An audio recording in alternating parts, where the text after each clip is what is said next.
Assalamu alaikum students. Welcome to all of you in our next class.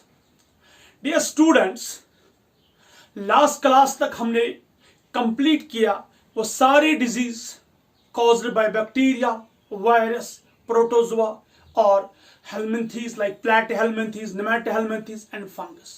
हमने study किया bacterial disease, हमने read किए protozoan disease, viral disease, helminthic disease और fungal disease. अब आपके syllabus में दो इंपॉर्टेंट डिजीज है जिनको हमें डिटेल में स्टडी करना है। एक है एड्स और दूसरा है कैंसर।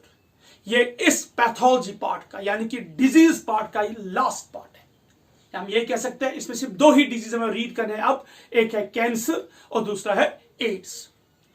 रेस्ट जितने भी डिजीज थे जो आपके एनसीईआरटी के टेक्स्ट बुक में मेंशन किए गए हैं या जो आपके नीट पर्सपेक्टिव के लिए बहुत ही इंपॉर्टेंट है, उनको हमने रीड किया। उनके कॉजेटिव एजेंट्स, उनका ट्रांसमिशन, उनके सिम्टम्स एटसेट्रा सब हमने देखा। तो आज की क्लास में हम स्टार्ट करेंगे एड्स के बारे में। हम पढ़ेंगे कि एड्स होता क्या है, किसकी वजह से होता है, इसका साइकिल क्या है, इसके सिम्टम्स क्या है, इसका प्रिवेंशन क्या है। और नेक्स्ट क्लास में हम रीड करेंगे कि जो कैंसर है वो कैसे होता है, उसके सिम्टम्स और उसके causative agents. So now today's topic is AIDS. AIDS, AIDS. AIDS is a disease. सबसे पहले हम देखेंगे कि व्हाट एक्चुअली एड्स मीन्स। इसे ये फुल फॉर्म है, ये कुछ टर्म है, तो ये क्या है। एड्स का फुल फॉर्म है acquired immunodeficiency syndrome।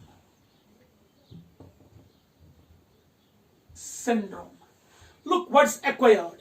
acquired हम कहते हैं उस चीज को जो हम हासिल करेंगे, जो एक्चुअली हमें राइट फ्रॉम बर्थ नहीं है, जो हमें मां से नहीं मिला है ड्यूरिंग हर प्रेगनेंसी या ड्यूरिंग जब हमारी पैदाइश हुई है तब नहीं हुआ है, बल्कि ड्यूरिंग आवर लाइफ, जब हम अपनी लाइफ साइकिल गुजार रहे हैं तो लाइफ के किसी पर्टिकुलर स्टेज में हमने उस चीज को हासिल किया। We call it acquired. हमने इससे पहले जेनेटिक्स में बहुत जगह पे पढ़ा कॉन्जेनाइटल। कॉन्जेनाइटल मीन्स कि जो disease right from birth pass on होगी या राइट फ्रॉम बर्थ से मिली है, चाहे मां के एब्डोमेन में, मां के यूट्रस में ही, या प्रेगनेंसी के दौरान बच्चे को वो डिजीज हुई होती है, तो उसे हम बोलते हैं कॉन्जेनाइटल। सपोज हमने डाउन सिंड्रोम पढ़ा है मां के प्रेगनेंसी के दौरान ही, हमने क्लाइनेफेल्टर सिंड्रोम पढ़ा, हमने एल्काप्टोन्यूरिया पढ़ा, हमने पीकेयू पढ़ा।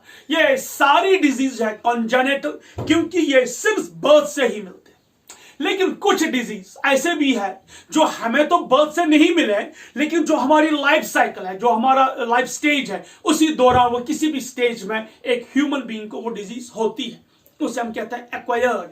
तो यहां पे एक्वायर्ड मींस एक ऐसा चीज, एक ऐसी डिजीज जो इंसान को बाय बर्थ नहीं है बल्कि लेटर ऑन लाइफ स्टेज में होता है। एक्वायर्ड इम्यूनो, जो हमारा इम्यून सिस्टम। देखिए बेटा, मैं आपको ऐसे समझाऊं, हमारी बॉडी में एक सिस्टम है, सब बोलते हैं इम्यून सिस्टम। हमारा जो इम्यून सिस्टम है वो हमें बचाता है, प्रोटेक्ट करता है। किससे प्रोटेक्ट करता है? पैथोजन से, डिजीज कॉजिंग माइक्रोब से, डिजीज कॉजिंग एंटीजन से वो हमें बचाता है। सपोज किसी इंसान को फीवर होता है तो हमें लगता है कि बॉडी में कोई इंफेक्शन है।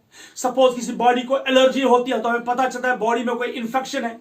किसी को फेरिंजाइटिस या किसी को ब्रोंकाइटिस, किसी को लैरिंजाइटिस या किसी को लोअर रेस्पिरेटरी ट्रैक्ट इंफेक्शन होता है तो वी नो इट, कोई इंफेक्शन है। तो इसी तरह जो वो इंफेक्शन है उसमें हमारा जो इम्यून सिस्टम है वो हमें प्रोटेक्ट करता है। आज जो एक कोविड-19 है, सारी डॉक्टर, सारी वैज्ञानिक पर्सनालिटी जो पूरे वर्ल्ड में है वो एक ही चीज कहते हैं, जिसका इम्यून सिस्टम स्ट्रांग है उसको ये डिजीज अटैक नहीं करेगी, उसको ये वायरस अटैक नहीं करेगा। दैट मीन्स जो वायरस है वो हमारी बॉडी को कोई नुकसान नहीं पहुंचाएगा अगर हमारी इम्यूनिटी स्ट्रांग है। जिसकी इम्यूनिटी वीक है, जिसका इम्यून सिस्टम कमजोर है, ये डिजीज इजिली उसको अटैक। तो इसी तरीके से एक ह्यूमन में, इसके बॉडी में एक ऐसा सिस्टम है, सब बोलते हैं इम्यून सिस्टम, जो हमें प्रोटेक्ट करता है डिजीज से। हमारे बॉडी में उसके एक पैथोजन के खिलाफ एक डिफेंस सिस्टम है। लेकिन एक्वायर्ड इम्यूनो डेफिशिएंसी, लेकिन यह डिजीज एड्स में क्या होता है कि एक इंसान का जो इम्यून सिस्टम है वो डिस्ट्रॉय होता है। यानी कि इस डिजीज में जो हम कह सकते हैं जो बॉडी का जो ह्यूमन का इम्यूनिटी है वो खत्म हो जाती है, और जब इम्यूनिटी खत्म हो गई तो सारे डिजीज इस इंसान को अटैक करता है। तो इसलिए इसको हमने नाम दिया सिंड्रोम, यानी कि multiple disease in one person. एक ही इंसान में बहुत तरह की बीमारियां, उसको बोलते हैं सिंड्रोम, मल्टीपल डिजीज। एक्वायर्ड, एक इंसान इसको हासिल करता है। ये इंसान को बाय बर्थ नहीं है, वो कुछ गलत काम करता है, वो कुछ गलत फीचर्स अप्लाई करता है जिसकी वजह से उसको ये बीमारी मिलती है। तो इसने इस बीमारी को खरीदा है, इसने इस बीमारी को हासिल किया। कैसे? एक्वायर्ड इम्यूनो, यानी कि जब ये बीमारी इंसान को लगती है, इस बीमारी से इंसान का इम्यून सिस्टम, इंसान की इम्यूनिटी खत्म हो जाती है, डिस्ट्रॉय हो जाती है, जिसकी वजह से उसका इम्यून सिस्टम इतना कमजोर होता है, इतना वीक होता है कि वो डिफिशिएंट होता है, कि वो बीमारी के खिलाफ, छोटी छोटी बीमारी के खिलाफ लड़ नहीं पाता है, और जिसकी वजह से ये इंसान मर जाता है। So acquired immuno deficiency syndrome, a disease acquired by a person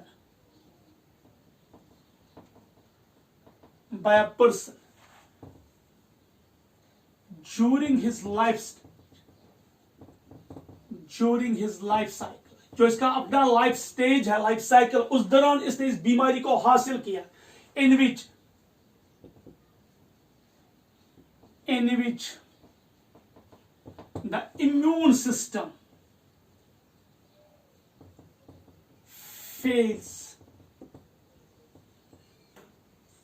fails to work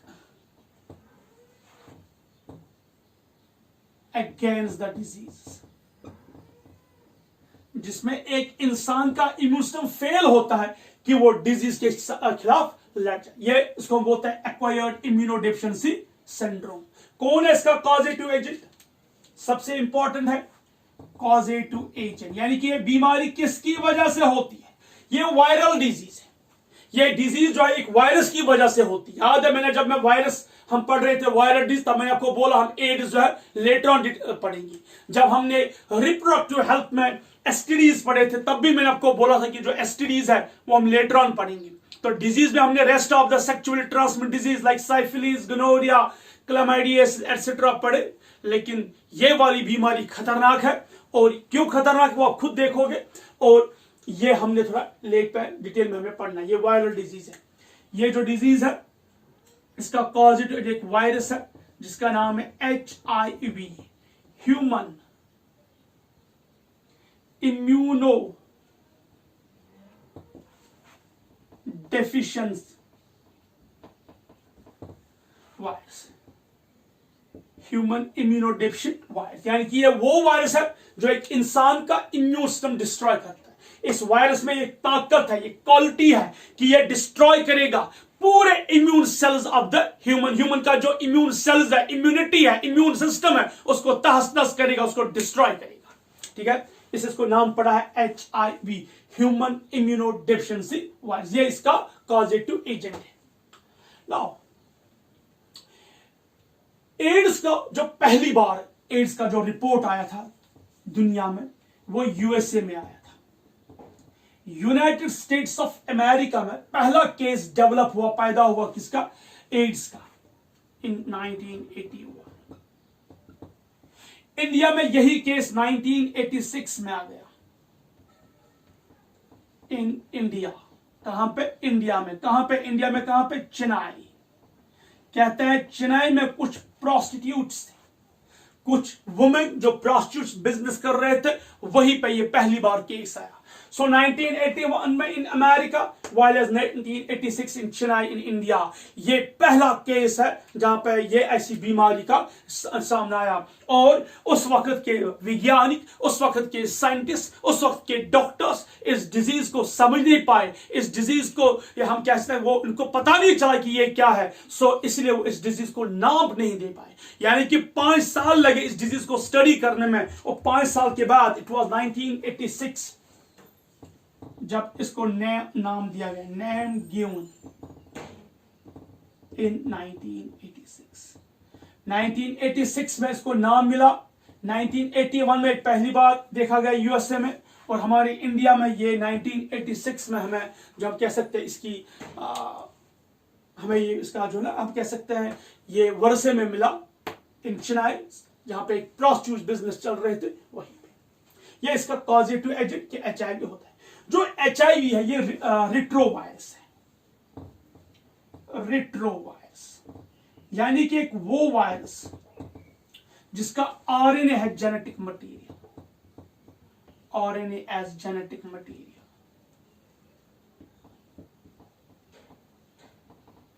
RNA as genetic material.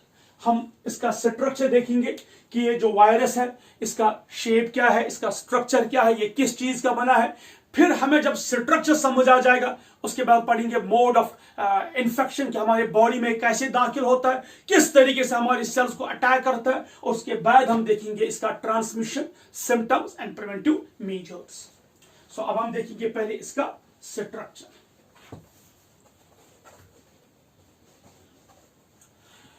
जो HIV है, मैंने आपको पहले ही कहा यह रिट्रोवायरस है, यानी कि इसमें जो जेनेटिक मटेरियल है वह है RNA। वो दे आर RNA वायरस। कुछ वायरस ऐसे हैं जो DNA वायरस है, उनमें DNA है जेनेटिक मटेरियल, लेकिन इस वाले वायरस में क्या है, RNA as a genetic material. तो I will show you the diagram first. जो HIV है ये किस चीज का बना, आई विल शो यू। सबसे पहले इस HIV के बाहर, जैसा एक सेल के बाहर सेल मेम्ब्रेन होती है जो लिपिड बाइलियर है, तो HIV के बाहर एक लिपिड कवरिंग है, इसे हम बोलते हैं लिपिड बाइलियर, या हम कह सकते हैं लिपिड एनवेलप। सबसे बाहरी इस वायरस को क्या है, लिपिड एनवेलप। तो HIV जो है एक रिट्रोवायरस है, RNA कंटेनिंग वायरस है। उसके अंदर जो जेनेटिक मटेरियल है वो है RNA। इसके बाहर एक एनवेलप है, कवरिंग है इस वायरस को, इसका नाम है लिपिड एनवेलप। ध्यान से देखिए बेटा, इस एनवेलप में एक प्रोटीन है, ध्यान से देखिए, जिन्हें हम बोलते हैं स्पाइक्स।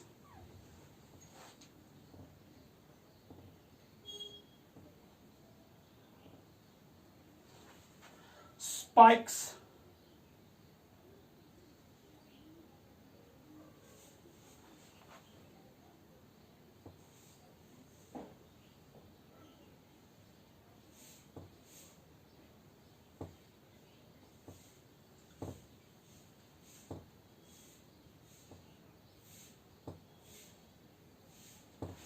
ये है इनके स्पाइक्स। हम कह सकते दीज आर द रिसेप्टर्स। ये वही रिसेप्टर्स है जिससे एक HIV हमारे बॉडी में, ह्यूमन बॉडी में दाखिल होता है। ठीक है, दीज आर द स्पाइक्स।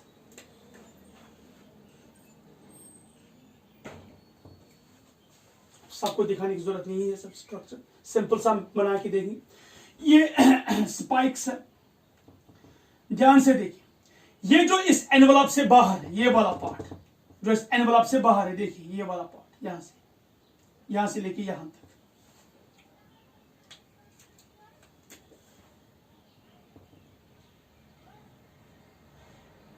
ये वाला पार्ट, ये इसे हम कहते हैं GP120। GP120 क्यों कहते हैं GP120? GP stands for glycoprotein and 120 stands for इसका मॉलिक्यूलर वेट, यानी कि इस वाले स्पाइक का जो है ना इस वाले के जो इस एनवलप से बाहर है, इस एनवलप से बाहर जो है इसका मॉलिक्यूलर वेट 120 किलो डाल्टन है, ठीक है। और जो इस एनवलप में बंद है ये वाला पार्ट, ये वाला पार्ट, इसको हम कहते हैं GP41, GP41, ठीक है बेटा। तो एनवलप जो है, ये जो वायरॉन है, ये जो HIV वायरस है, इसमें एक कवरिंग है सबसे बाहरी तौर से बोलता है लिपिड एनवलप। इस लिपिड एनवलप में एम्बेडेड है एक ग्लाइकोप्रोटीन या एक ट्रांसमेम्ब्रेन प्रोटीन जिसका नाम है स्पाइक। इन दोनों को हम कहते हैं स्पाइक, स्पाइक। तो जो स्पाइक है इसमें दो प्रोटीन है जो एनवलप से इमीडिएटली बाहर है GP120, और जो मेम्ब्रेन में दुसा हुआ है उसे हम कहते हैं GP41। Is a clear? ये सबसे बाहरी structure, is the outer most structure.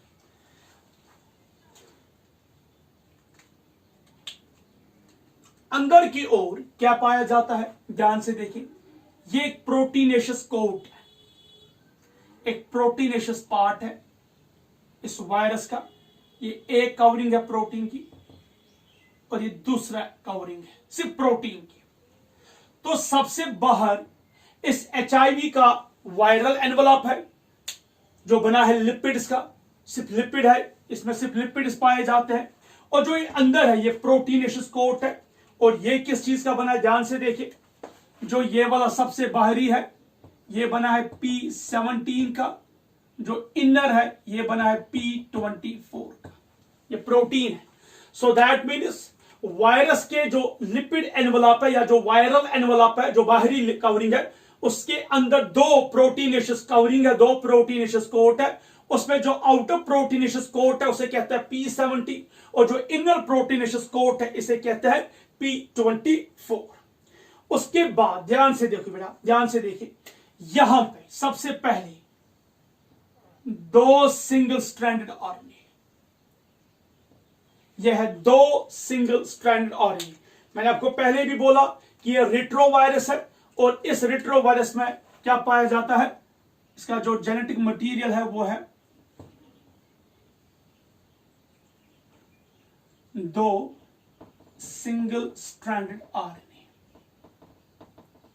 इसमें दो सिंगल स्ट्रैंडेड RNA है, इसलिए कभी कभी इसे कहते हैं डिप्लॉयड वायरस।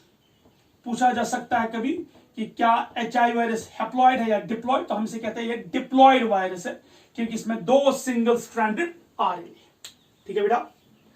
उसके बगैर इस में एक एंजाइम है जिसका नाम है रिवर्स ट्रांसक्रिप्टेज।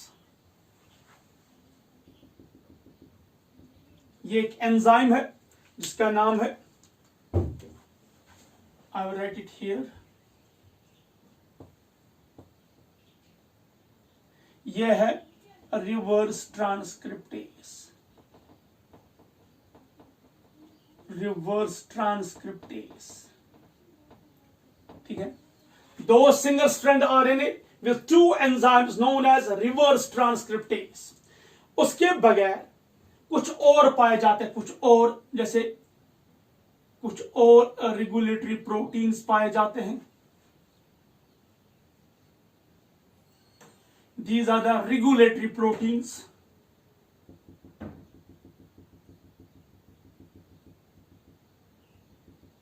ठीक है।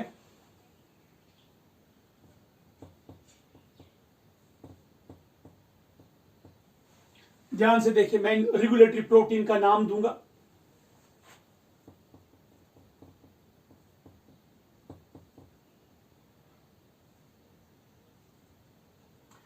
ध्यान से देखिए, सबसे पहले मैं यहां पे लेबल करता हूं, इसे बोलते हैं हम HIV इंटेग्रेस। ये एक एंजाइम है HIV इंटेग्रेस, ठीक है।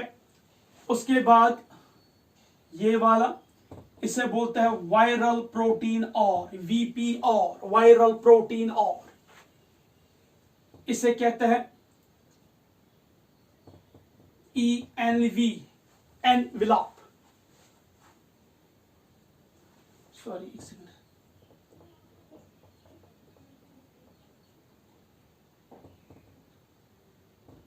VIF, वायरल इन्फेक्टिविटी फैक्टर, इसे बोलते हैं वायरल इन्फेक्टिविटी फैक्टर। इसे कहते हैं HIV और NAs, HIV और NAs, और इसे कहते हैं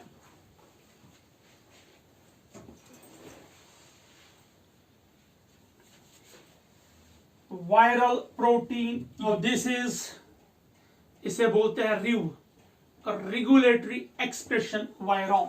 ठीक है, ये मैं जिनकी जिक्र कर रहा हूं ये है रेगुलेटरी प्रोटीन्स, इन्हें बोलते हैं रेगुलेटरी एलिमेंट्स, जो HIV की फंक्शन के लिए मस्ट है।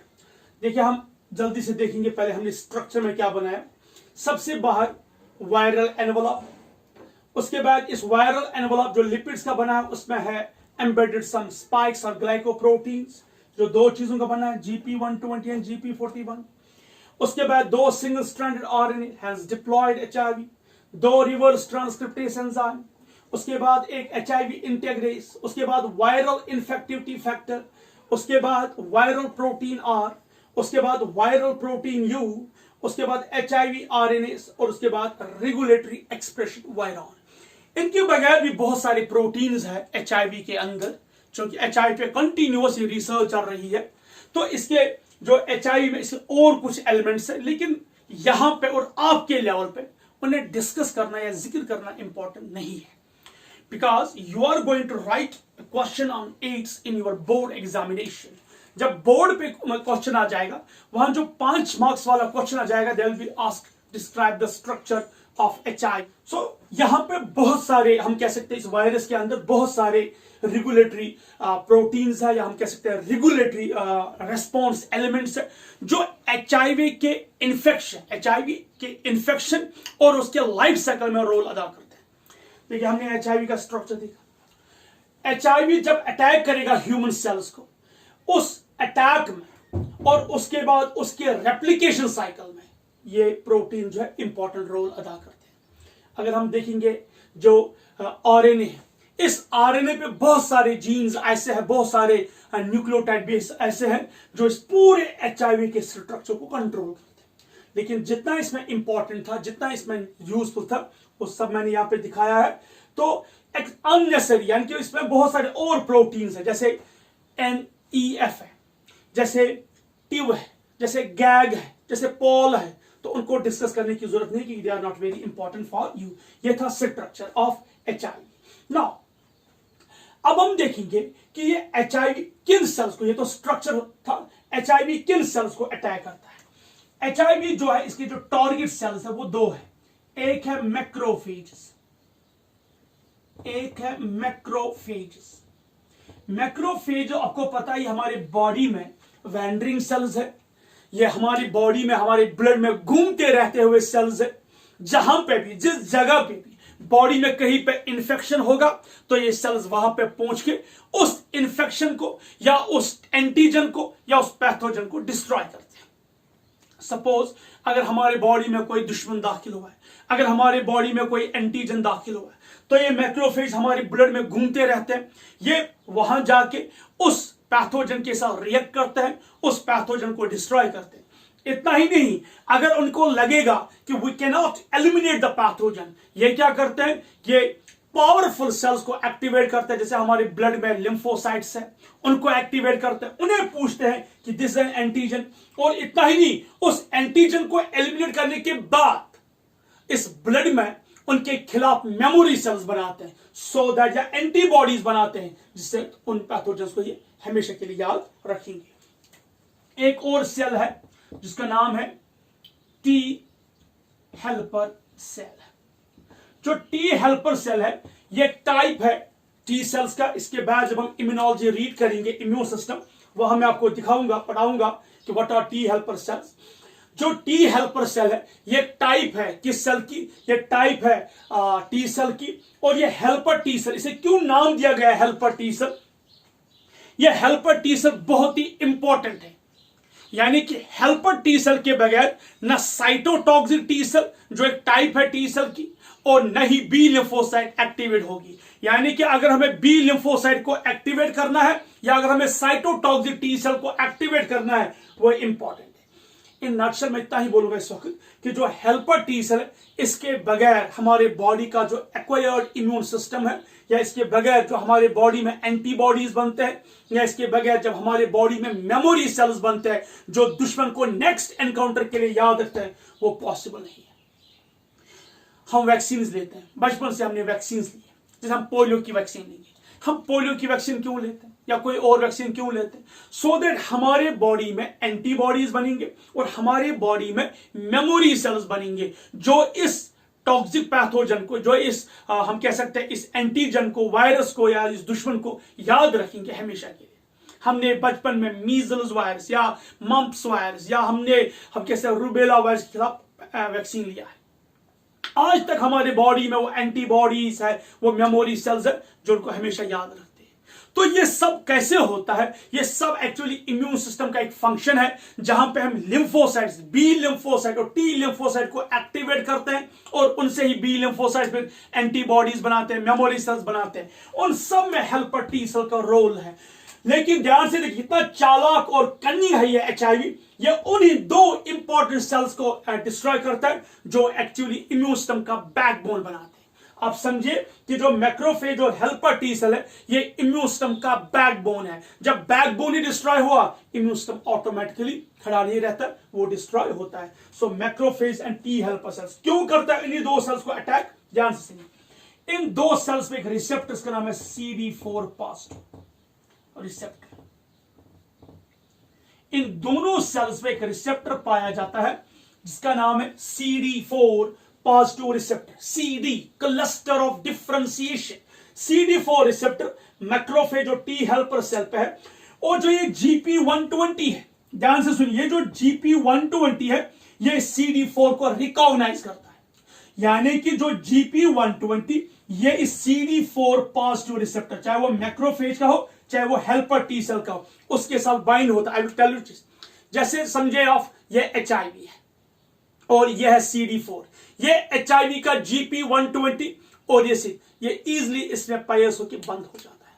अब अगर CD4 यहां पे नहीं होता, हम इसको उल्टा करेंगे और यह है GP120, तो ये इसके साथ बाइंड नहीं होगा। तो दैट में जो GP120 है एचआईवी का, ये किसके साथ वर्बली बंद होता है? CD4 के साथ। जब ये CD4 के साथ बंद होता है तो ये एचआईवी जो है अपना, जो इसके अंदर ये सारा जो मटेरियल है, ये इसको डालता है कहां पे?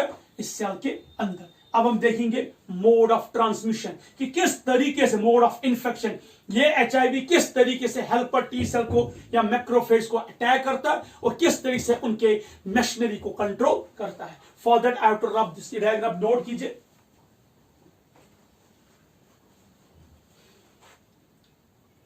चलिए, उसके बाद में अब हम पढ़ेंगे मोड ऑफ इन्फेक्शन। डायग्राम को याद रखिए क्योंकि बोर्ड पे उतनी तो जगह नहीं है कि मैं किसी अलग साइड से पे लिखूं।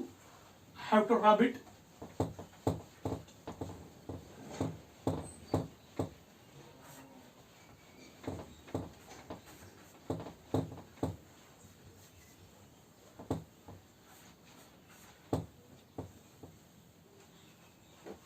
Now see students, mode of infection, mode of infection भी कहते हैं या हम इसे कहेंगे एचआईवी लाइफ साइकिल। कि जो एचआईवी है वो अपना लाइफ साइकिल कैसे कंप्लीट करता है। ध्यान से देखिए, यहां मैं एक छोटा सा डायग्राम बनाता हूं। यह है मेरे पास एक मैक्रोफेज, ठीक है बेटा, यह है मैक्रोफेज। ये इस पे एक रिसेप्टर है जिसका नाम है CD4। यह CD4 रिसेप्टर। ध्यान से देखिए, यहां से हम एक और लाएंगे, यह है HIV। दिस इज HIV, ठीक है। और HIV पे क्या बना है? शाबाश। HIV के एनवलप पे क्या बना बेटा? स्पाइक। यही देखिए, ठीक है। स्पाइक इसके साथ बाइंड हुआ, इसके अंदर यह है एक प्रोटीनेशियस कोट और इसके अंदर है जेनेटिक मटेरियल, यह आरएनए, यह रिवर्स ट्रांसक्रिप्टेज और बाकी मटेरियल। मैक्रोफेज और ये क्या है, एचआईवी। जब एचआईवी बाइंड होता है, कौन बाइंड होता है, GP120 किसके साथ, CD4 रिसेप्टर के साथ। यहां पे एचआईवी का जो GP120 है वो CD4 के साथ बाइंड होता है। जो मैक्रोफेज का CD4 है वो इस एचआईवी को रिकॉग्नाइज करता है। यही पे उसको धोखा लगता है, उसको लगता है कि ये मेरा अपना कोई है, अपना रिसेप्टर है, तो ये इसके साथ बाइंड होता है और इसको अलाउ करता है। यानी कि जो मैक्रोफेज आप इसको अलाउ करेगा, इसके अंदर जो भी ये मटीरियल है, जैसे आरएनए है, रिवर्स ट्रांसक्रिप्टेज है, प्रोटीन्स है, एक्सेट्रा, इसे बोलते हैं pre integration complex, PIC, pre integration complex. इसको अलाउ करता है कि वो इसके सेल के अंदर रिलीज हो जाए। तो ये HIV containing the viral envelope, containing the proteinaceous coat and the genetic material, 2 single strand RNA, reverse transcriptase and other regulatory enzymes and proteins. GP120 bind होता है CD4 के साथ शॉर्ट स्पेन ऑफ टाइम के लिए। यानी कि जो binding है ना, interaction GP120 and CD4, it's very very for short period of time, short span of time. जो ही यहां पे बाइंडिंग होगी, धोखा लग गया मैक्रोफेज को, CD4 को पता चलता है ये मेरा अपना बंदा है, ये इसके लिए गेट ओपन करता है। या ऐसी बात हो गई शाम के टाइम कोई बंदा आपको नॉक कर रहा है, वो आपको कोई धोखे में कहता है कि मैं फलानी बंदा हूं, आपका कोई कजिन हो, आपका रिश्तेदार हो, तो बंदे को धोखा लगता है, आप गेट ओपन करते हो। लेकिन बाहर क्या है, बाहर एक बड़ा सा, हम कह सकते हैं, एक दुश्मन खड़ा है। तो यहां पे भी एग्जैक्टली ऐसा हुआ, CD4 को धोखा लगता है, इसको लगता है मेरा कोई अपना है, अपनी बॉडी की कोई सेल है, ये इसको गेट ओपन करता है।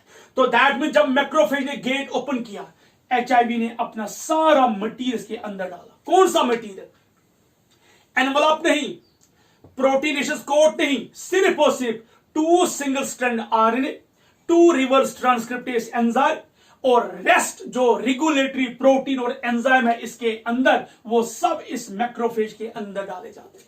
जब वो इसके अंदर जाते हैं, जब वो इस मैक्रोफेज के अंदर जाते हैं, फिर क्या होता है इस मैक्रोफेज में, जो आरएनए है ये डीएनए बनाता है। तो ध्यान से देखिए, अब मैं इसको ऐसे स्टेप पे लिखता हूं। स्टेप नंबर 1, बाइंडिंग ऑफ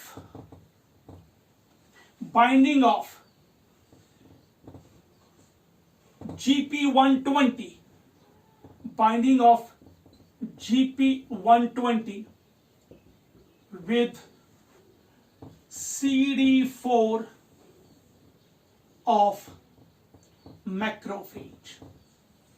ठीक है, तो पहले क्या होता है बेटा, एचआईवी का जो GP120 है वो मैक्रोफेज के CD4 के साथ बाइंड होता है। उसके बाद क्या होता है, इंसर्शन लिखूंगा मैं या रिलीज ऑफ, दोनों ठीक है। Insertion of pre integration complex.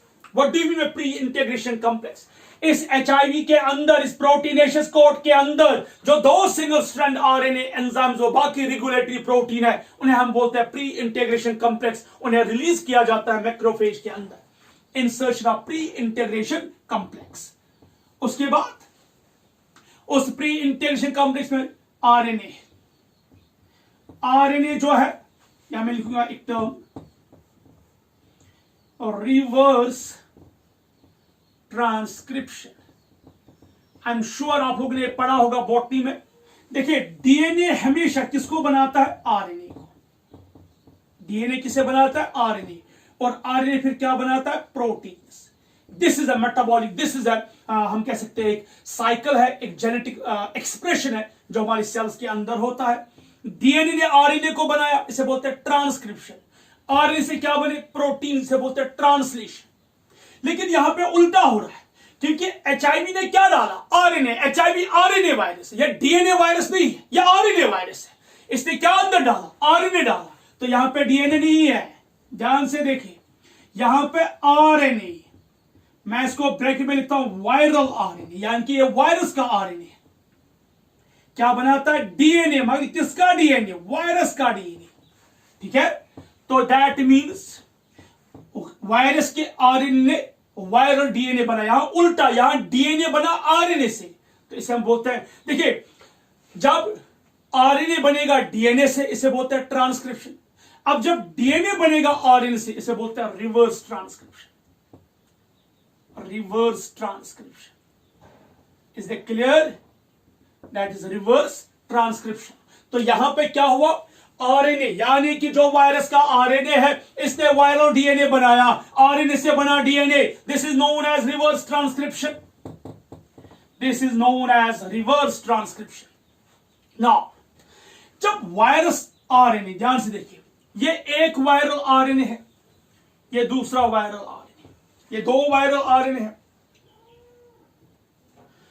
एक वायरल आरएनए ने एक डीएनए बनाया, दूसरे वायरल आरएनए ने दूसरा डीएनए बनाया। अब ये डीएनए क्या करता है, ये क्वाइल हो जाते हैं एक दूसरे के साथ ऐसे। अब ये बन गया viral DNA, this is viral DNA, viral RNA. तो वायरल आरएनए ने रिवर्स ट्रांसक्रिप्शन करके क्या बनाया, वायरल डीएनए। एवरीबॉडी नोज अस, हम जानते हैं कि डीएनए जो है यह सिर्फ काम कर सकता है न्यूक्लियस के अंदर। चाहे डीएनए को रेप्लिकेशन करना हो, चाहे डीएनए को प्रोटीन्स बनाने हो, अगर इसको यह सब करना है तो यह सब कुछ न्यूक्लियस के अंदर हो सकता है, न्यूक्लियस के बाहर नहीं। एक आरएनए न्यूक्लियस के बाहर जिंदा रह सकता है, एक आरएनए न्यूक्लियस के बाहर फंक्शन कर सकता है, लेकिन डीएनए सिर्फ फंक्शन करेगा कहां पे, जब वो न्यूक्लियस के अंदर होगा। ये जो वायरल डीएनए है, इसे कहां पहुंचना है, मैक्रोफेज के न्यूक्लियस में। फोर्थ स्टेप,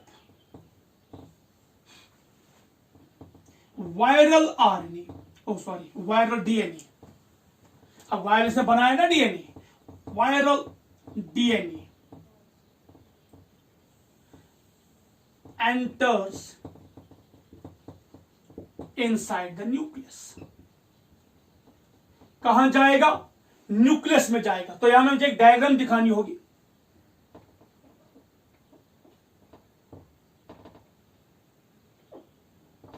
ये मैक्रोफेज है और ये न्यूक्लियस है। आपको पता ही है कि न्यूक्लियस में पोर्स होते हैं, न्यूक्लियर पोर।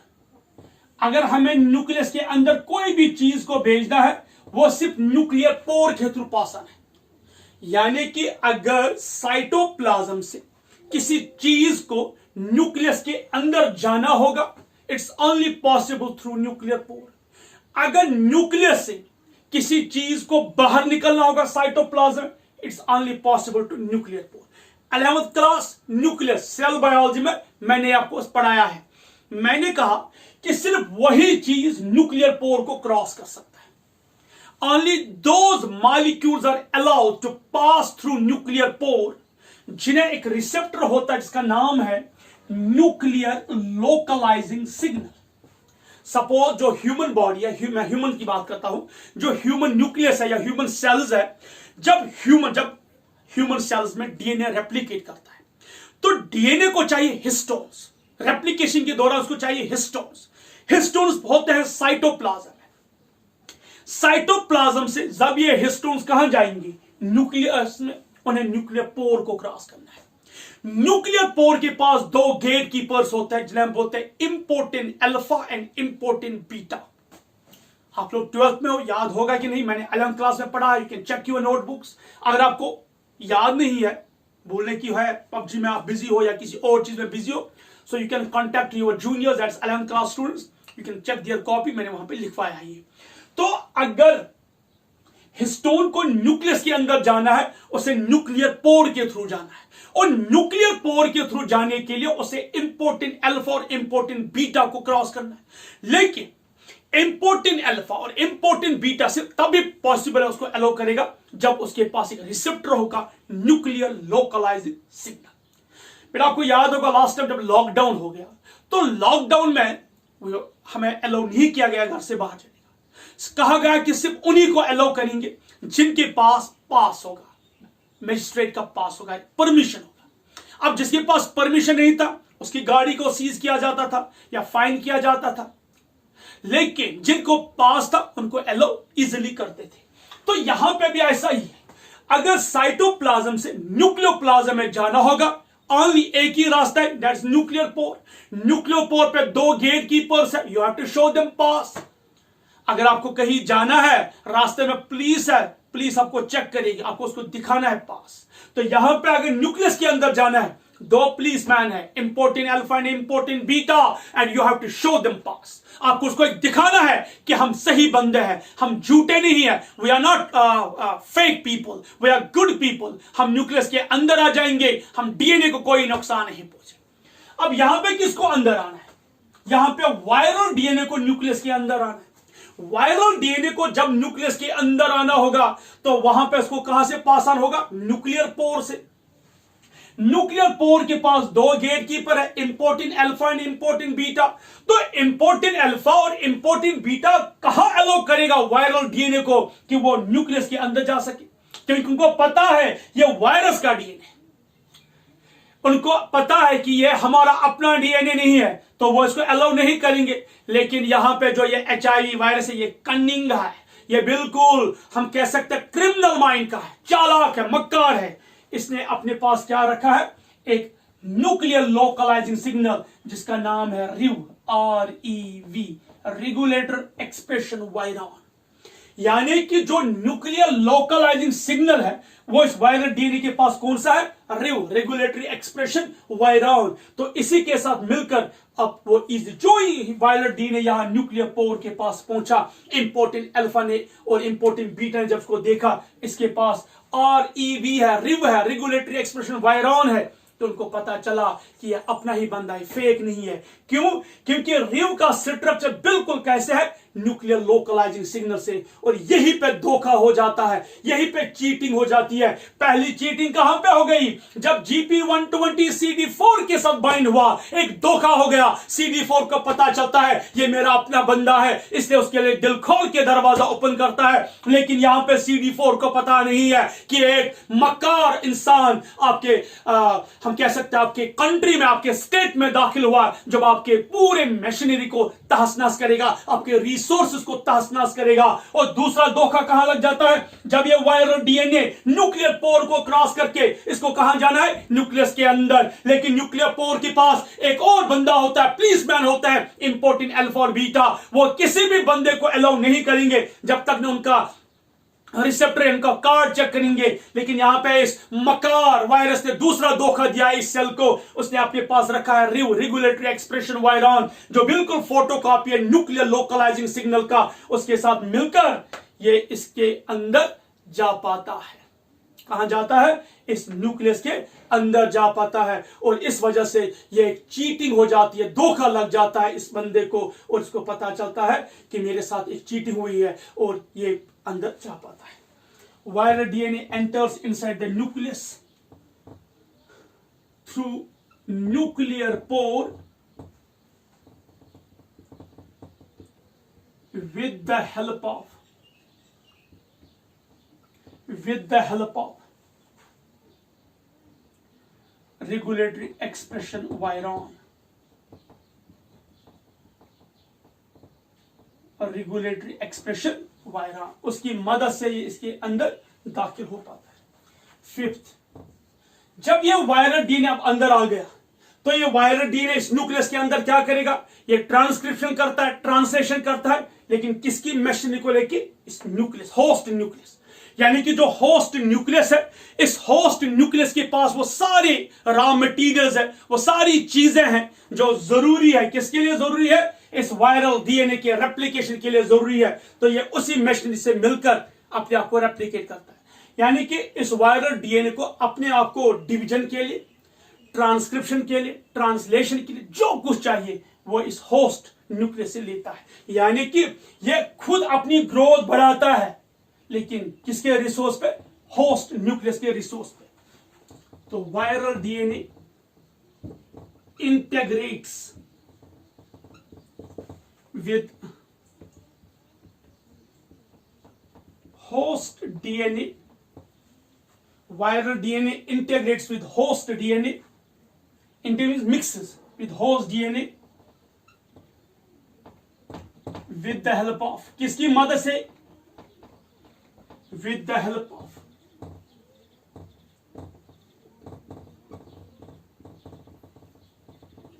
HIV integrase. जो वायरल डीएनए है ये होस्ट के डीएनए के साथ मिक्स होता है, किसकी मदद से? HIV इंटेग्रेस की मदद से। एंड उसके बाद क्या करता है viral DNA? And undergoes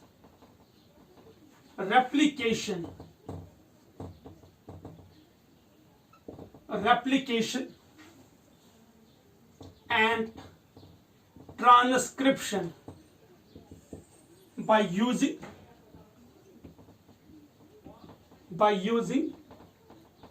host machinery, या हम कह सकते हैं होस्ट रिसोर्सेस।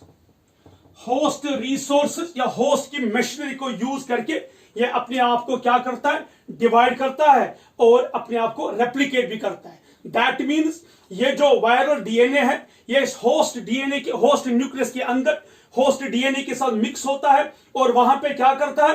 रेप्लिकेशन करता है, खुद की कॉलोनी बढ़ाता है और ट्रांसक्रिप्शन करता है और बहुत सारे आरएनए बनाता है। उसके बाद क्या होता है?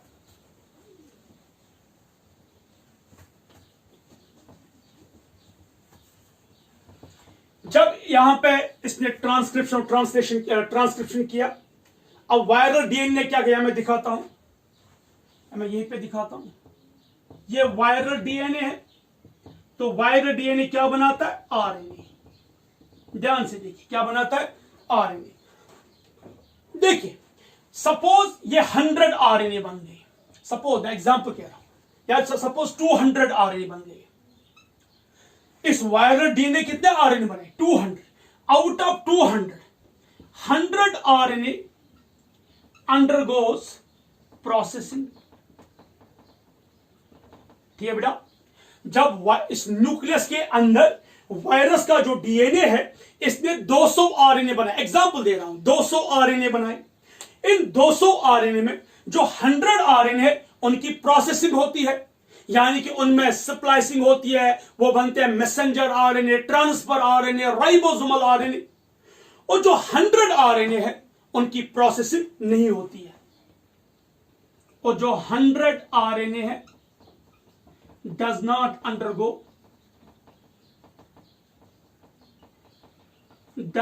undergo processing. तो 100 आरएनए प्रोसेसिंग करते हैं, 100 आरएनए की प्रोसेसिंग होती है और 100 आरएनए की प्रोसेसिंग नहीं होती है।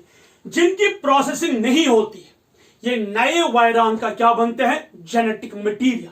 क्योंकि एचआईवी अपनी साइकिल को कंप्लीट कर रहा है या अपनी कॉलोनी बढ़ा रहा है, तो नए वायरस को बनाने के लिए उनको अपना जेनेटिक मटेरियल होना चाहिए। वो डीएनए नहीं है, वो आरएनए है।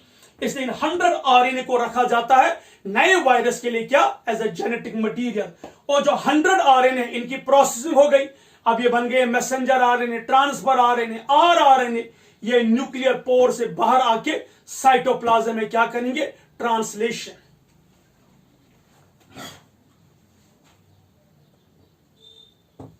नेक्स्ट, द वायरल डीएनए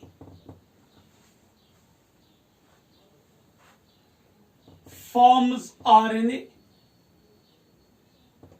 मैं लिखता हूं processed RNA, which undergoes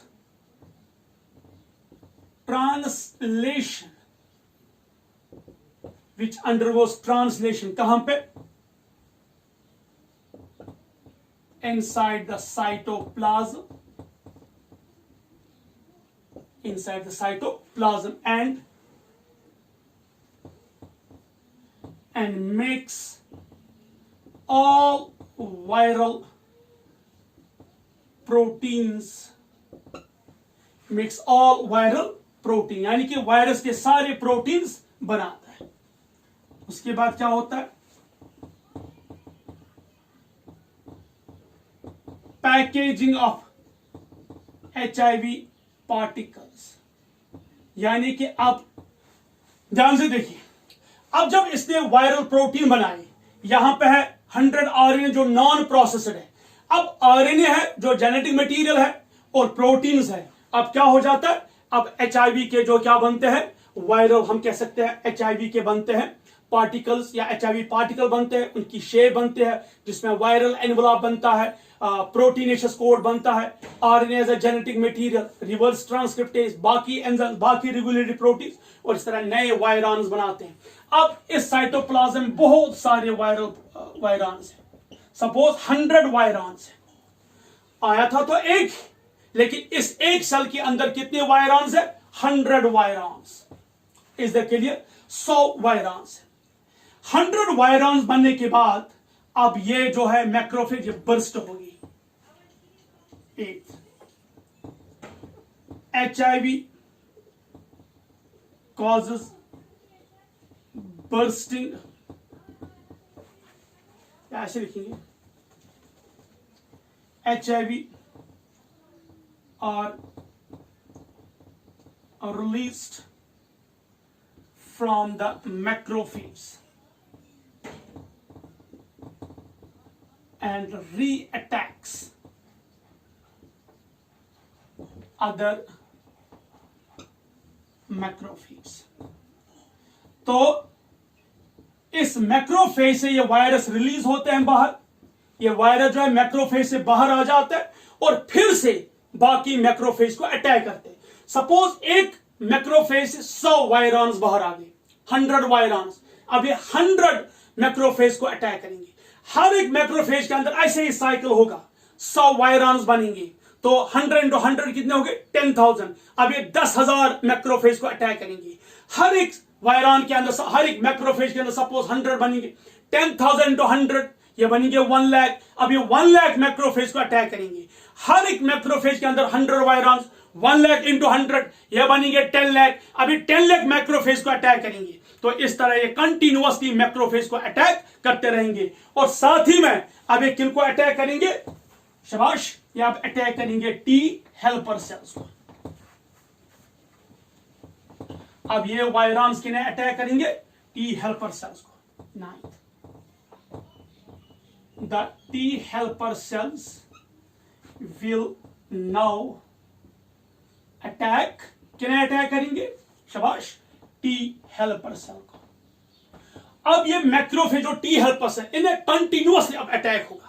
अंदर आया था एक HIV, यानी कि एक ह्यूमन बॉडी में सिर्फ एक HIV दाखिल हुआ, उसने एक मैक्रोफेज को अटैक किया, उसके अंदर 100 बनाए, उन 100 ने 100 मैक्रोफेज को अटैक किया तो 10,000 ने 10,000 सेल्स को अटैक किया तो लाख बन गया, लाख ने लाख सेल्स को अटैक किया तो 10 लाख बन गए, 10 लाख ने 10 लाख सेल्स को अटैक किया तो करोड़। ऐसे ये कंटिन्यूअसली जो है पॉपुलेशन बढ़ जाती है। और जब कंटिन्यूअसली मैक्रोफेज और टी हेल्पर सेल पे अटैक हो रहे, ये हेल्पर टी सेल मर रहे, तो बॉडी में जो मैक्रोफेज और टी हेल्पर सेल है, इनकी लेवल जो है वो कम हो जाती है। जब हेल्पर टी सेल का नंबर डिक्रीज हो गया तो बॉडी को स्ट्रेस पड़ता है, डिमांड होती है more and more helper T cell बनाने की। यहां helper T cell bone marrow में कंटिन्यूअसली बनते हैं, यहां से वो डिस्ट्रॉय होते हैं, यहां से वो बनते हैं, यहां से वो डिस्ट्रॉय होते हैं। और इसके बाद क्या होता है, इमीडिएटली इतना स्ट्रेस इफेक्ट पड़ता है किस पे, बोन मैरो पे, कि वहां पे हेल्पर टी सेल का एक सार्कोमास होता है, कैंसर होता है। और इतना ही नहीं, और जो बॉडी के लिम्फोसाइट्स है, ये फिर भी इनका नंबर जो है फिर भी डिक्रीज होता है, फिर भी डिक्रीज होता है, इनका नंबर मिनिमम हो जाता है। और जब इनका मिनिमम हो जाता है नंबर, एक टाइम आ जाता है जब ह्यूमन बॉडी का इम्यून सिस्टम टोटली मतलब हम कह सकते हैं बिल्कुल उस पर मतलब वो बिल्कुल हेल्पलेस होता है, इम्यून सिस्टम कोई मतलब काम ही नहीं कर पाता है। वो आप हेल्पर टी सेल नहीं बना पा, क्योंकि वो जितने भी हेल्पर टी सेल बना रहा है उन सबको कौन खाता है, उन सबको कौन डिस्ट्रॉय करता है, HIV पार्टिकल्स। और इस तरह इंसान का इम्यून सिस्टम फेल हो जाता है, और इम्यून सिस्टम फेल हो गया, इस इंसान को कोई भी मामूली इन्फेक्शन होगा, ये इन्फेक्शन इसके बॉडी में ठीक नहीं होता है, क्योंकि इसकी इम्यूनिटी वीक हो जाती है। चाहे वो कॉमन कोल्ड हो, चाहे वो फ्लू हो, चाहे वो लोअर या अपर रेस्पिरेटरी ट्रैक्ट इन्फेक्शन हो, चाहे वो डायरिया हो, चाहे वो फीवर हो, चाहे कोई और बीमारी हो, या इवन इस इंसान को अगर मामूली कोई पैथोजन अटैक करेगा, उसके अंदर वो इन्फेक्शन नमूदार हो जाता है। उसके बाद इस पेशेंट की डेथ हो जाती है, not because of HIV but because of the वो इन्फेक्शन, उन इन्फेक्शन की वजह से इनको डेथ होती है जिनकी वजह से डेथ पॉसिबल नहीं है। यानी कि मामूली इन्फेक्शन जिनको बॉडी इजीली मतलब डिफेंस कर सकती है, उनकी वजह से इसको डेथ होती है, इसको बोलते हैं अपॉर्चुनिस्टिक इन्फेक्शंस। और फाइनली इसमें इंसान की क्या हो जाती है, डेथ। ये था साइकिल किसका, HIV का, कि वो HIV का साइकिल क्या। एक बात यहां पे कहना मैं जरूरी समझता हूं, जो ह्यूमन बॉडी के सेल्स में एक ऐसा प्रोटीन है, इसका नाम है एपोबैक, या मैं लिखता हूं, एक प्रोटीन है, इसका नाम है एपोबैक। इसे बोलते हैं apolipoprotein B, mRNA editing catalytic. Apolipoprotein B, mRNA editing catalytic. Apolipoprotein B, mRNA editing catalytic. ये एंटीवायरल प्रोटीन है जो हर एक ह्यूमन सेल में पाया जाता है।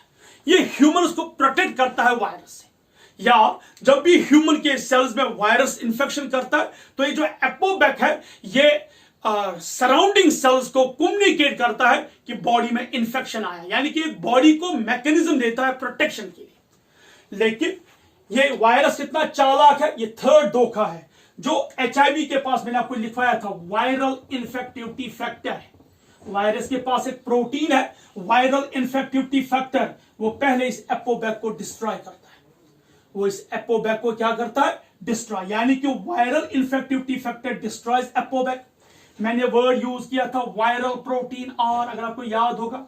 वायरल प्रोटीन R जो है ये हेल्प करता है in the insertion of pre integration complex, यानी इस वायरस के अंदर जो ये प्रोटीन के अंदर जो ये RNA और रेगुलेटरी प्रोटीन है उनको रिलीज करता है, कहां पे, इनसाइड द होस्ट सेल। इतना ही जो वायरल प्रोटीन, उसके बाद मैंने आपको रिव बोला था। रिव तो मैंने आपको पहले ही बोला कि वो क्या करता है, वो एक न्यूक्लियर लोकलाइजिंग सिग्नल एक्ट करता है। फिर मैंने आपको बोला वायरल प्रोटीन यू।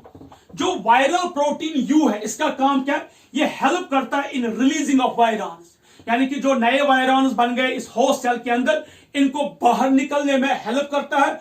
और उतना ही नहीं, इन हेल्पर टी सेल या जो ये बाकी जो इम्यून सेल्स है उनका जो CD4 रिसेप्टर है उसको डाउन रेगुलेट करता है, उसको सप्रेस करता है, सो दैट बॉडी में इंफेक्शन मोर एंड मोर फैल जाए और बॉडी को इस इंफेक्शन का पता नहीं चले।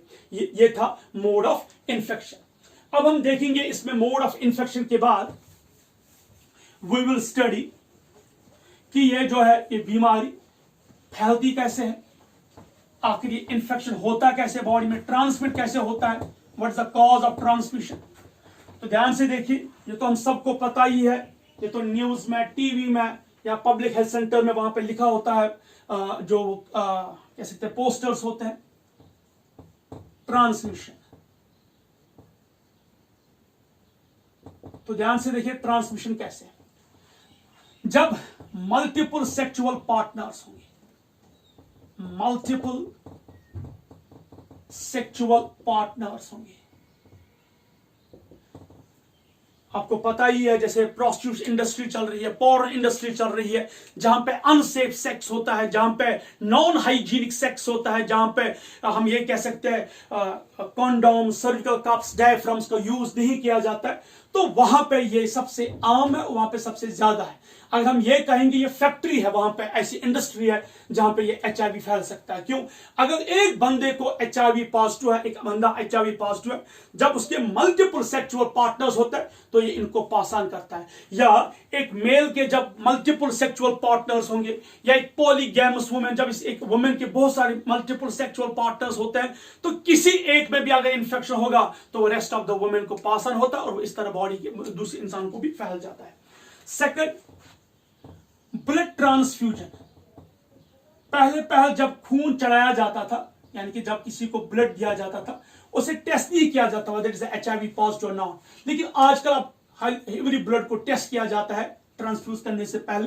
तो पहले पहले ये बहुत ज्यादा था, अगर किसी का ब्लड कांटेक्ट में आ गया, किसी ने दूसरे इंसान को ब्लड दिया तो वो HIV पॉजिटिव था तो वो दूसरे को भी होता था। बहुत पहले क्या होता था, जब एक्सीडेंट होते थे तो लोग खून चढ़ाते थे, किसी को एक्सीडेंट पेशेंट को ब्लड की जरूरत होती थी, कोई बंदा आता था देखता ब्लड, उस ब्लड को रैंडम टेस्ट नहीं किया जाता था, या किसी बंदे को खून देने की आदत होती है या अपना ब्लड सेल करने की आदत होती है, वो अपना ब्लड बैंक को देता था। तो ब्लड बैंक के पास ऐसा मैकेनिज्म नहीं था कि वो इस ब्लड को टेस्ट करते HIV पॉजिटिव नॉट।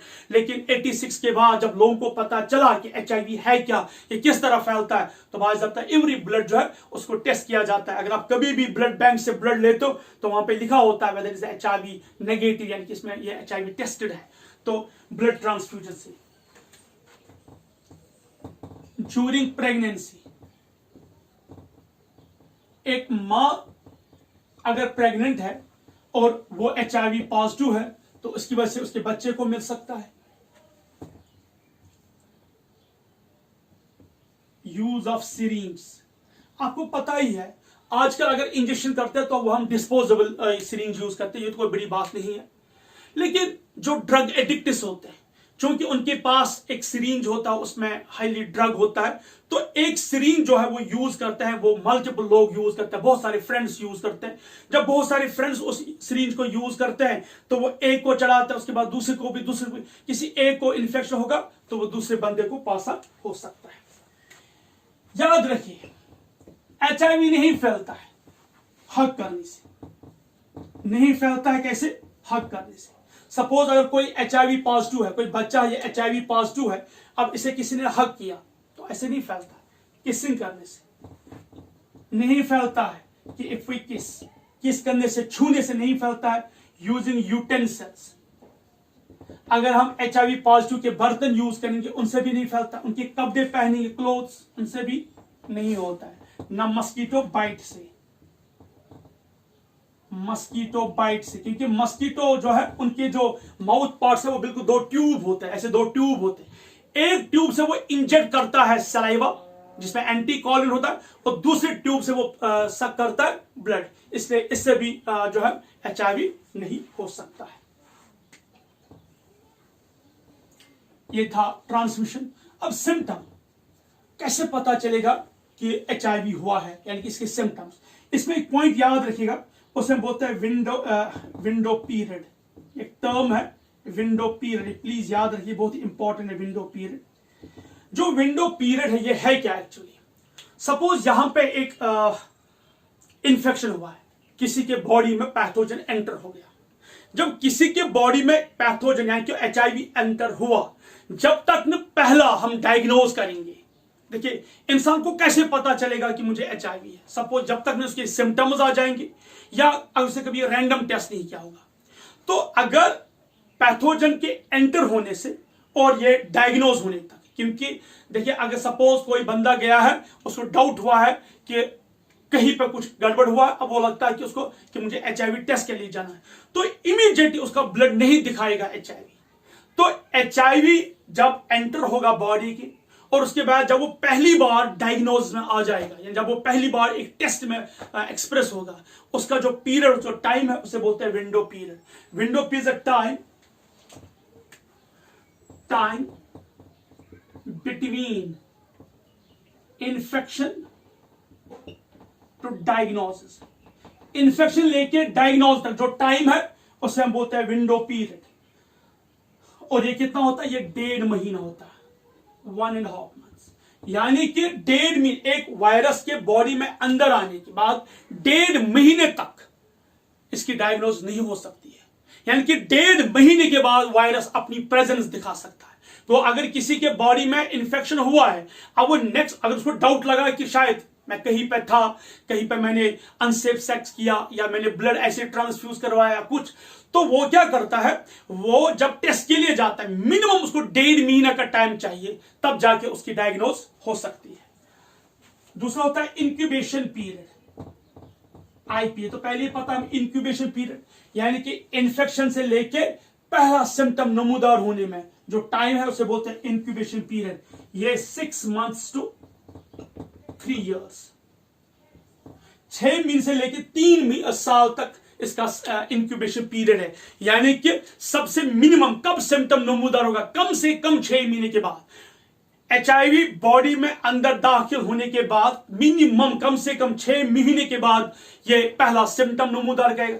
एवं कभी कभार मैक्सिमम होता है 3 साल, यानी कि 3 साल तक भी इसके बॉडी में कोई सिम्टम नहीं होगा और 3 साल के बाद पता चलेगा कोई सिम्टम के बारे में।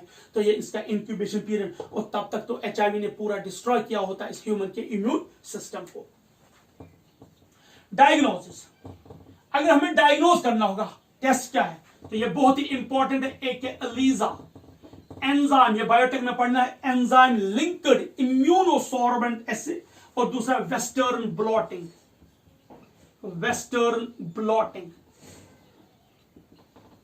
3 तरह के ब्लॉटिंग है, southern blotting, northern blotting and western blotting. तो यहां पे जो टेस्ट है वो है वेस्टर्न ब्लॉटिंग।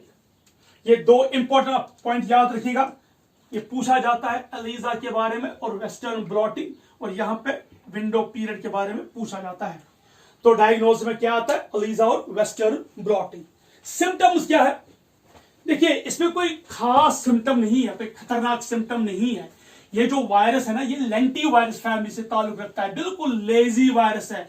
इन्फेक्शन को एक्सप्रेस करने में ये बिल्कुल टाइम लेता है।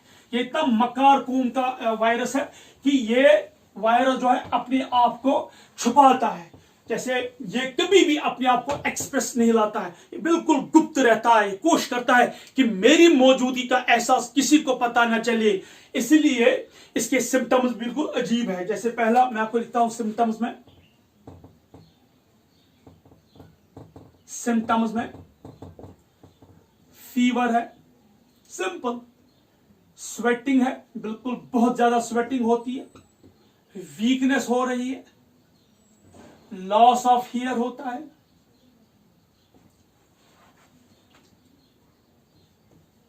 एक तरह का कैंसर होता है, उसे बोलते हैं कापोसी सार्कोमा। कापोसी सार्कोमा, इसमें लिम्फोसाइट का जो नंबर है डिक्लाइन होता है। लोअर रेस्पिरेटरी ट्रैक्ट इन्फेक्शन है, टीबी होता है। यहां लिखिए सिम्टम टू डेथ, क्योंकि एक चीज है फाइनली इसमें डेथ, क्योंकि आज तक न कोई दवा न कोई वैक्सीन इसके खिलाफ हम कह सकते हैं इन्वेंट हुआ जो इसे हमें प्रोटेक्ट कर सके। तो सिम्टम्स नमूदार होने के बाद इंसान की डेथ इसमें फाइनल है। लेकिन अब डेथ कब होगी, बस वो टाइम है। लेकिन ये स्लोली इंसान को अंदर ही अंदर किल करता है। ये पहले इंसान का पूरा इम्यून सिस्टम खत्म करता है। इंसान में इतनी वीकनेस आती है कि वो एक मामूली इन्फेक्शन के खिलाफ भी नहीं लड़ पाता है, और वही मामूली इन्फेक्शन उसकी जानलेवा का साबित होता है, यानी कि अपॉर्चुनिस्टिक इन्फेक्शंस। अपॉर्चुनिस्टिक इन्फेक्शन, वो क्या होता है अपॉर्चुनिस्टिक इन्फेक्शन? वो मामूली इन्फेक्शन जिनके खिलाफ हमारी बॉडी लड़ सकती है, उसी की वजह से इसका डेथ।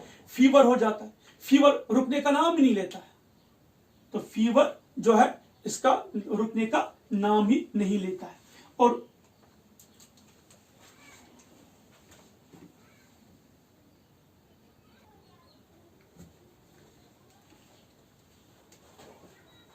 अब हम देखेंगे इसमें ट्रीटमेंट देखेंगे हम कि इसमें मैंने आपको पहले ही बोला सिम्टम टू डेथ।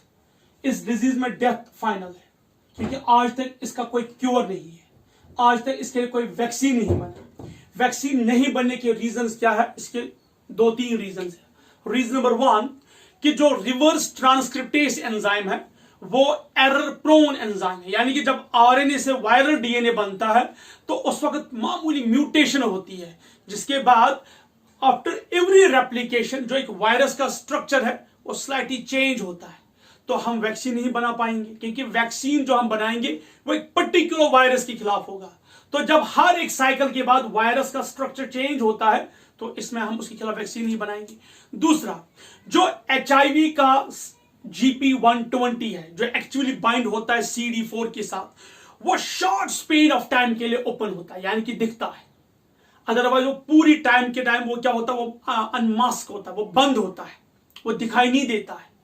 लेकिन जिस वक्त HIV घूमता रहता है, HIV वायरस जब घूमता रहता है ब्लड में, जब इसके नजदीक मैक्रोफेज आएगी या हेल्पर टी सेल आ जाएगी, तो जब उसको पता चला कि मेरे सामने CD4 वाला टी हेल्पर सेल या मैक्रोफेज आ गया, तो उसी वक्त ये ओपन करता है अपने GP120 को और उसको बाइंड करता है किसके साथ, CD4 के साथ। यानी कि शॉर्ट स्पेन टाइम के लिए एक्सपोज हो जाता है कौन, GP120। बाकी मेजॉरिटी टाइम के लिए वो क्या रहता है, छुपा हुआ होता है, तो हम उसको इसलिए पहचान नहीं पाते। यानी कि अगर हम कोई वैक्सीन बनाएंगे, कोई ड्रग बनाएंगे या कोई एंटीबॉडी बनाएंगे या कोई ऐसा चीज बनाएंगे जो वायरस को एलिमिनेट करेगा, उसके लिए उस चीज को वायरस के साथ बाइंड होना है। तो वायरस के पास स्पाइक है GP120। अब अगर हम GP120 एंटागोनिस्ट यहां से बनाएंगे जो ब्लॉक करेगा, लेकिन HIV का जो GP120 वो बिल्कुल शॉर्ट स्पेन टाइम के लिए ओपन होता है, तो इसलिए हम इसके खिलाफ कोई वैक्सीन अभी तक बनाने में कामयाब नहीं हुए। तो ट्रीटमेंट में कुछ ड्रग्स दिए जाते हैं जिन्हें बोलते हैं एंटी रिट्रो वायरल ड्रग्स,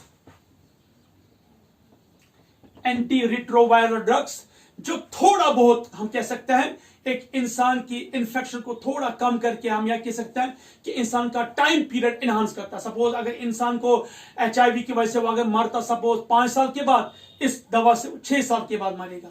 यानी कि ये जो मेडिसिन है ये उसे कुछ टाइम के लिए जिंदा रख सकेंगे लेकिन उसको बचाएंगे नहीं, याद रखिएगा। इसमें जो सबसे इंपॉर्टेंट ड्रग है वो है ज़िडोविडीन।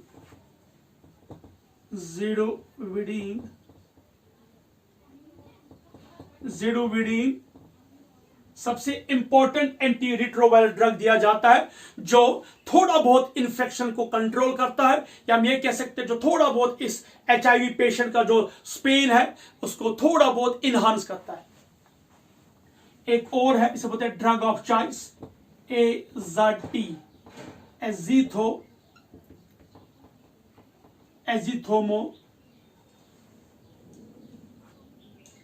एजिथोमोथाइमिडीन एक ड्रग है, इसे बोलते हैं ड्रग ऑफ चॉइस। तो ये 2 ड्रग्स है जो इस वक्त एंटी रिट्रोवायरल थेरेपी में दिए जाते हैं, क्योंकि जब पता चलता है कि ये बंदा HIV पेशेंट है, हम उसको आइसोलेट करते हैं, उसको रखते हैं, उसको ये ड्रग्स देते हैं और वो इन ड्रग्स पे कुछ टाइम के लिए जिंदा रहता है, लेकिन फाइनली उसकी डेथ है, क्योंकि उसका इन्फेक्शन इतना स्ट्रांगली बढ़ जाता है कि वो उस इन्फेक्शन के खिलाफ प्रोटेक्ट नहीं कर पाता, उसकी बॉडी खत्म हो चुकी होती है। ठीक है, तो अभी तक साइंस जो है कंटिन्यूअसली रिसर्च कर रही है, बायोटेक्नोलॉजी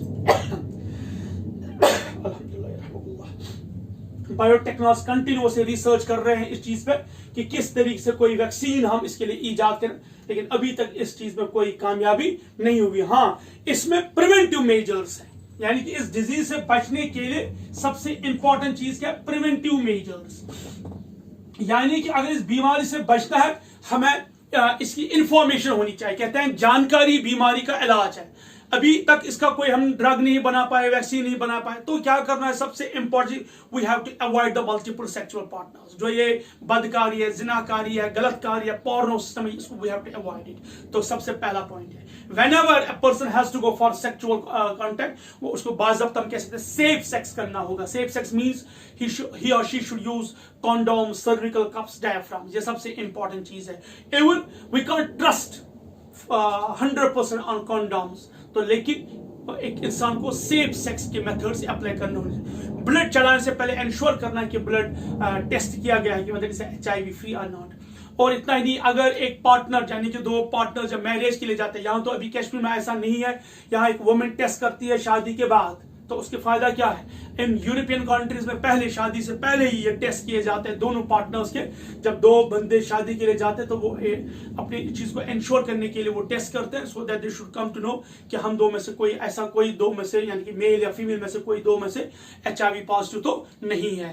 तो अगर टेस्ट से पता चला 2 में से कोई HIV पॉजिटिव है, तो एक पार्टनर को दूसरे पार्टनर के साथ सेक्सुअल कांटेक्ट नहीं रखना चाहिए। यानी कि एक ट्रस्ट होना चाहिए, फेथ होना चाहिए, भरोसा होना चाहिए, क्योंकि अदरवाइज अगर एक बंदा धोखा देगा, चीट करेगा, तो वो दूसरे बंदे को भी ये इन्फेक्शन पास ऑन करेगा। उतना ही नहीं, उस बच्चे को भी इन्फेक्शन पास ऑन होगा। बहुत सारी कंट्रीज में, डेवलप्ड कंट्रीज में मेजॉरिटी किड्स अफेक्टेड है इस HIV से। The reason behind that is कि उनके पेरेंट्स ने ट्रस्ट नहीं किया, उन्हें एक पे भरोसा नहीं रखा, उनने सेक्सुअल कांटेक्ट से पहले या सेक्सुअल कांटेक्ट के बाद ये नहीं देखा कि हमने कहीं पे मल्टीपल सेक्सुअल पार्टनर्स नहीं रखे या गलत काम में तो इन्वॉल्व नहीं हुआ, जिसकी वजह से वो अपने पार्टनर्स को ये इन्फेक्ट करता है, उसकी वजह से बच्चों को भी इन्फेक्ट होता है। So that was all about the what we call as anti-helminthic AIDS। तो नेक्स्ट क्लास में इंशाल्लाह हम क्या पढ़ेंगे, हम पढ़ेंगे इसमें कैंसर। तो प्रिवेंटिव मेजर में सबसे याद रखिए, मेन इंपॉर्टेंट है कि इंसान को सबसे इंपॉर्टेंटली इस चीज को अवॉइड करना, मल्टीपल सेक्सुअल पार्टनर्स को अवॉइड करना है, और बाज़ाब्ता हाइजीनिक सेक्स होना चाहिए, नॉन हाइजीनिक सेक्स नहीं होना चाहिए।